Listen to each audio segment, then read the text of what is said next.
Olá, seja muito bem-vindo ao programa Terra um Só País, um espaço de autoria da Comunidade Bahá'í de Portugal. A fé Bahá'í, que está na origem desta comunidade, é a mais jovem e independente religião mundial. A sua mensagem principal passa pela unidade da humanidade.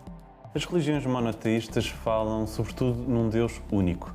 No entanto, quando vamos conhecendo melhor as manifestações de Deus à humanidade, aos seus crentes, vamos encontrando algumas diferenças entre as religiões. A pergunta coloca-se, afinal, quem é que tem razão? Como é que Deus se manifesta à Terra e aos seus crentes e à humanidade? É sobre isso que vamos falar hoje com Marco António Oliveira, é membro da Comunidade Bahá'í de Portugal, é também autor do livro A Terapia Divina e é também investigador em temas religiosos.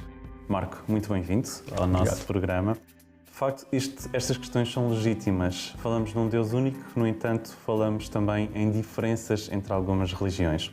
Quais é que são as respostas possíveis da comunidade Bahá'í a estas questões? Todas as religiões estão corretas quando afirmam que o seu profeta fundador foi um mensageiro de Deus. Mas todas se afastam da verdade quando afirmam que o seu profeta fundador foi o único, foi o último ou foi o mais importante dos mensageiros de Deus. Qualquer pretensão de superioridade, de exclusivismo ou de finalidade é uma deturpação da mensagem dos fundadores das grandes religiões mundiais. É verdade que Moisés foi um mensageiro de Deus, foi um profeta e que parte das suas palavras e dos seus ensinamentos está registado na Bíblia hebraica. É verdade que Jesus foi um mensageiro de Deus e que parte das suas palavras e dos seus ensinamentos estão registados nos Evangelhos. Também é verdade que Maomé foi um profeta de Deus e que as suas palavras estão registadas no Alcorão. E é igualmente verdade que o Baba e Baha'u'lláh, fundadores da fé Bahá'í, foram mensageiros de Deus e que as suas palavras estão registadas nas escrituras Bahá'ís. Mas nenhuma religião pode afirmar que tem o exclusivo da verdade ou que é a final, é a derradeira. Porque o processo de revelação divina é um processo contínuo, gradual, que acompanha a história da humanidade, a evolução da humanidade. Todas são verdade, como acabaste de nos explicar. No entanto, como é que podemos conjugar e conciliar estas visões diferentes quando falamos da revelação divina? Tendo ela vindo de Jesus Cristo, de Moisés, de Buda, de Baha'u'lláh, portanto, dos vários manifestantes de Deus que conhecemos.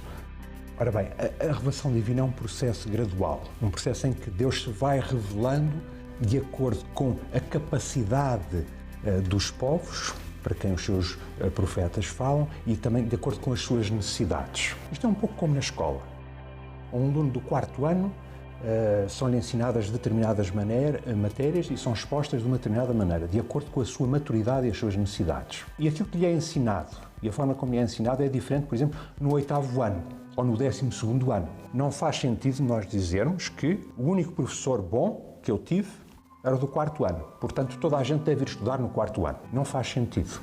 Todos os professores são importantes porque todos eles tiveram um papel no nosso desenvolvimento intelectual. Da mesma forma, todos os profetas fundadores das grandes religiões mundiais tiveram importância, tiveram o seu papel no desenvolvimento espiritual da humanidade. Estamos, portanto, a ver que o modelo da revelação progressiva inclui vários mensageiros que vêm a seu tempo à humanidade e vamos introduzir um conceito novo, o conceito do sincretismo.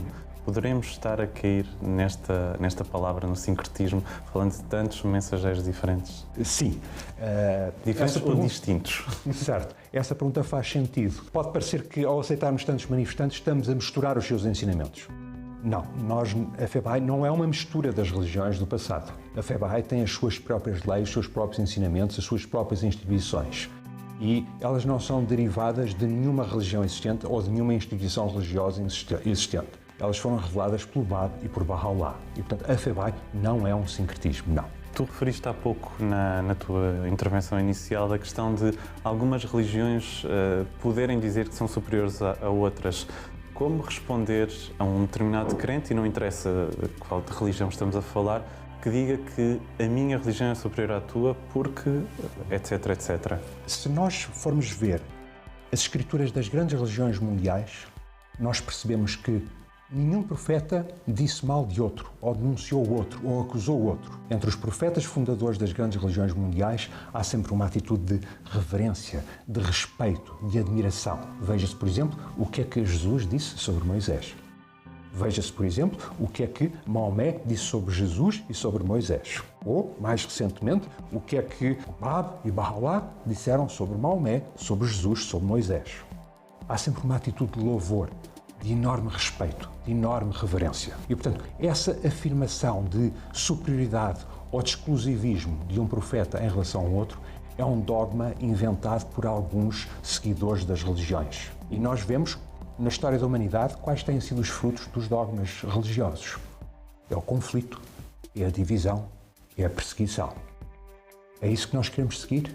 Portanto, percebemos que estas afirmações de superioridade de uma religião em relação à outra não têm a ver com escrituras sagradas. Nós temos que perceber que as escrituras sagradas têm um estilo literário muito próprio, que reflete culturas locais. São escrituras que também estão cheias de simbolismos e de metáforas. E nós, quando lemos as escrituras sagradas, não podemos estar apenas a ler o sentido literal daquele texto. Eu faço a seguinte analogia. Todos nós estudámos os Lusíadas na escola e tivemos professores que nos ajudaram a perceber o estilo literário dos Lusíadas, os simbolismos, como é que devemos entender aqueles simbolismos que ali estão. E não passa pela cabeça de ninguém dizer que a história de Portugal é literalmente o que está escrito nos Lusíadas. Quer dizer, nós não vamos dizer a ninguém que o Adamastor mora no Cabo da Boa Esperança ou que os navegadores portugueses descobriram a Ilha dos Amores. Isso não faz sentido, seria uma deturpação do texto. E, portanto, se nós somos capazes de entender o estilo literário dos Lusíadas, compreender os seus simbolismos, também devemos fazer a mesma coisa com as escrituras sagradas. Perceber os seus simbolismos, perceber os seus significados. E perceber que, de facto, em nenhuma escritura sagrada está escrito que uma é superior à outra. Exatamente. Marco, muito obrigado por teres vindo hoje ao nosso programa e por, de facto, termos percebido contigo que Deus é o único e as religiões são diferentes formas de chegar, no fundo, a uma mesma conclusão. Se gostou do nosso programa e quer saber um pouco mais, não hesite e contacte-nos através das informações que tem estado a passar em rodapé. Quanto a si, eu conto consigo no próximo programa da Comunidade Bahá'í de Portugal. Até lá.